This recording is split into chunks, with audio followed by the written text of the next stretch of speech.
เพราะอันพอเหรียญลุกขึ้นย้อนท่าสร้างให้เบิ่งในเอวสร้างมันย้อนจังได๋เอลสร้างได้เลยแสดงว่าที่ลูกพอเรื่องอะไร บอกเป่าแค่นโดนเป่าแค่นตายอยู่18 ปีเงินห้านตามตา18 ปีแต่งแต่ขาแค่นหาสิแต่ขาแค่นใส่หมอลำเขา2,000 กว่าเลย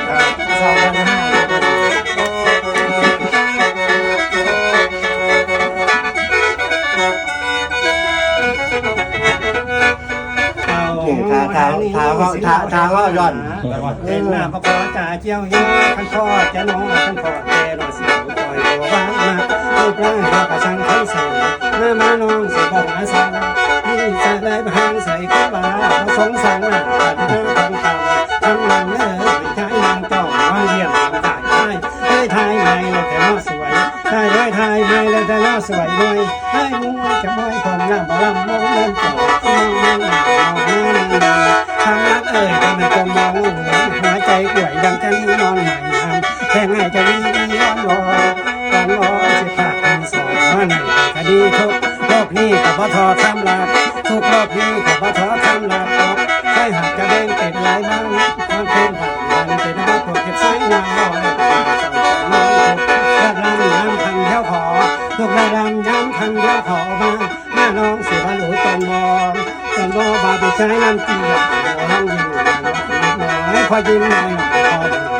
ยิ้มเป็นลายเรายิ้มเป็นลายเรายิ้มเป็นลายตัวนั่งไม่ทำให้ใจแทนคนนั้นเป็นเรื่องก็ว่ายิ้มมายิ้มทำรับยิ้มมาอีกเร็วสุดจริงเนี่ยเลย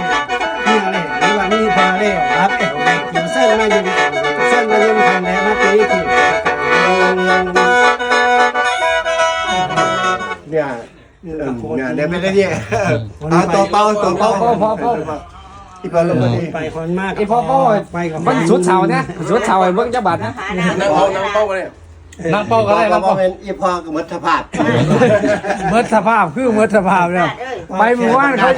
ไปสารคามหมู่บ้านเขาอยากยินเสียงแค่น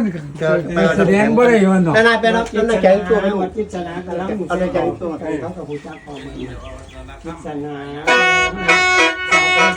วันนะโมเดลตัวไอ้แม่ชี้ควันน้ำตาเย็น อันนี้ศิลาเมสียุติ แม่ชี้ เมสีอยู่บ้านไหน แม่ชี้อยู่บนนี้ จ้า โอ้ยอุบลจักหลายอยู่บ้านนี่อย่างไรชื่อนิล่าพวกนิล่าเขาบุญกองเขาอีใบพอในน้ำใส่กัน เขาบอกเบี้ยบอกว่า ทำเป็นแก้วเนี่ย โอ้ทำเส้นแก้ว บ้านเราเลิกบ้านเราล้างทั้งหมด โอ้วันนี้แก้วบางพอสมบูรณ์นำนิ่งเลยเลยตายแล้วพออะไรไปเล่าอีกนะเลย พวกนั้นเลยธรรมดา อย่างแขนไปเลย อยากได้แขนไม่พอขนาดน้องขนาดตัว อย่างแขนมากกันแขน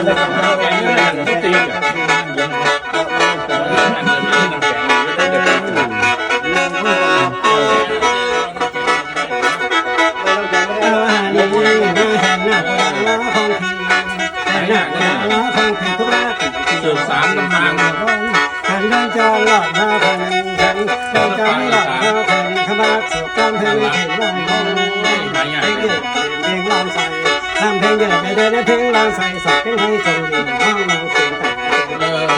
ทำท่าเกินคือแค่มือใช้ทิ้งท่า